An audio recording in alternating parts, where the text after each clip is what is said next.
5 seconds. Start. Madam Deputy Chairman, this discussion on the cooling attention motion for textile industry has covered the whole gamut of the industry from the grower of cotton to all sectors stop.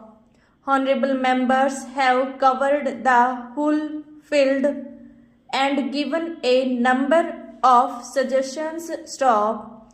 Madam, textiles is a very important industry in our country and it gives employment and work to millions and millions of people in the villages, in the towns, in the rural areas and in the cities. Stop. Government is fully aware of its importance in our national life from the economic, social and every other point of view. Stop.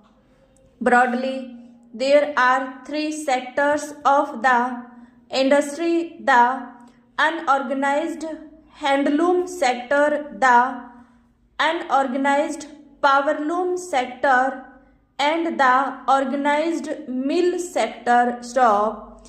Madam, you would have observed from the speeches made here that there are some inherent contradictions in the interest of the various sectors. Stop. Some members have in the same breath tried to support all the sectors and obviously there have been contradictions in their arguments and other presentation. Stop.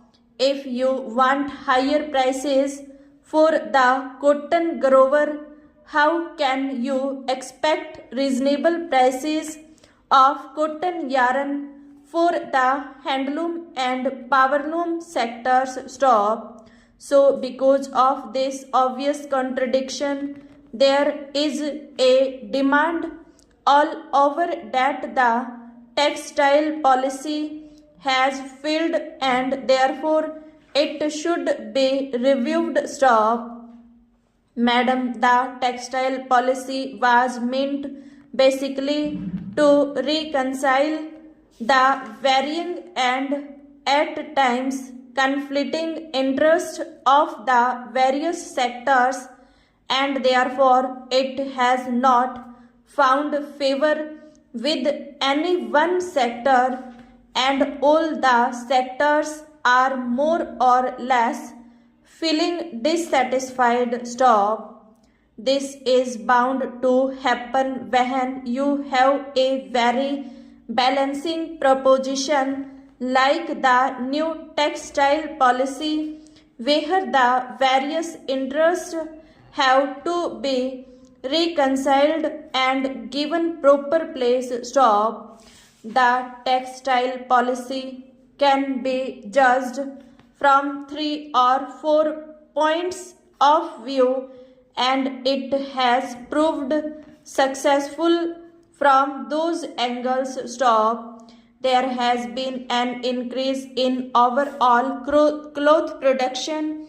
There is an increase in per capita availability of cloth. There is a great increase in exports and the rate of increase in the price of cloth has been minimal. Stop. Compared to the general rise in the cost of living, it is very little, just 2% as against more than 8%, which means the common man is benefited. Stop. He is getting more cloth at a very reasonable price compared to other consumer goods and other things that are available to him. Stop.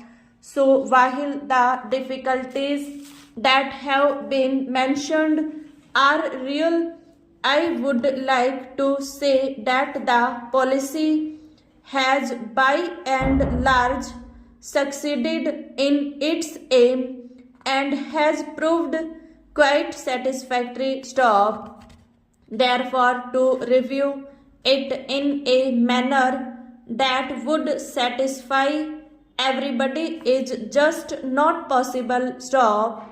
But as we go along, we are trying to modulate this policy and implement this policy in a way in which we can give as much satisfaction to a sector which needs attention at a particular time. Stop. So there is no question of this policy having been framed on account of pressures from the mill sector or the capitalists in the mill sector, as has been said, because they have suffered the most. Stop.